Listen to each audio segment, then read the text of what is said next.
পেহেলগামে হামলার পর ভারতীয় নৌবায়ু সেনার মহড়া নেতৃত্বে রয়েছে রাফাল ও সুখোই 30 MKI স্কোয়াড্রন। পাকিস্তানকে কৌশলগত বার্তা ভারতের, তবে কি যুদ্ধ জলে স্থলে অন্তরিক্ষে? এটাই কিন্তু এই মুহূর্তের প্রশ্ন। এই আবহে এই পরিস্থিতিতে অন্তত বলা যেতে পারে এই প্রশ্নটাই ঘোরাফেরা করছে, আর এটাই জানবো। আমার সঙ্গে এবার নিউজ রুম থেকে রয়েছেন আমার সহকর্মী, আমাদের প্রতিনিধি অঙ্কুর ভট্টাচার্য।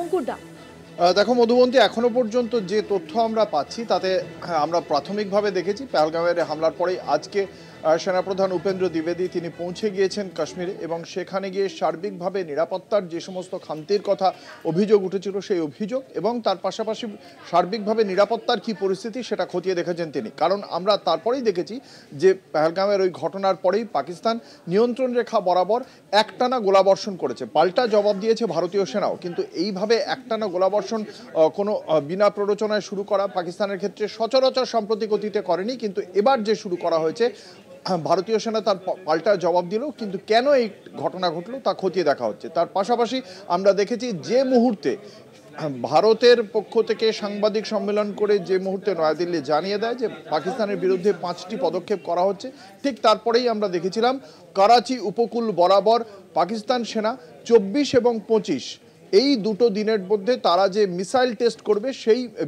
বিজ্ঞপ্তি তারা জারি করেছিল। তার সঙ্গে সঙ্গে আমরা দেখেছিলাম INS সুরাতের পক্ষ থেকে আরব সাগরের ওপর মিসাইল ক্ষেপণাস্ত্র ছাড়ার যে বিষয়টি হয়, মিসাইল টেস্টিংয়ের বিষয়টি হয়, সেটা আমরা দেখেছিলাম।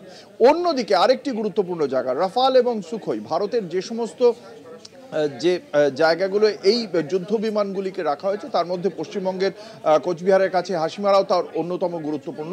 সেই দুটি জায়গাতে আম্বালা যে সেনাবাহিনীর যে বিমানবন্দর রয়েছে সেটিও রয়েছে।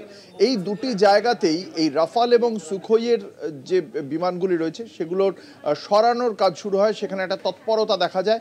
ফলে সব মিলিয়ে জলে স্থলে অন্তরিক্ষে ভারতের 3টি যে সেনাবাহিনী রয়েছে 3টি জায়গাতেই একটা তৎপরতা, একটা সক্রিয়তা দেখতে পাওয়া যাচ্ছে। ফলে এর মানেই যে যুদ্ধ এমনটা নয়, তার কারণ দুটি নিউক্লিয়ার স্টেট, দুটি স্টেটই পরমাণু শক্তিধর। ফলে সেই জায়গা থেকে এক্ষুনি যুদ্ধের কথা কোনো সমর বিশেষজ্ঞরা সেই কথা না বললেও দুটি স্টেটে ভারত যে অন্তত প্রস্তুত রয়েছে সেই বিষয়টি কিন্তু অত্যন্ত স্পষ্ট।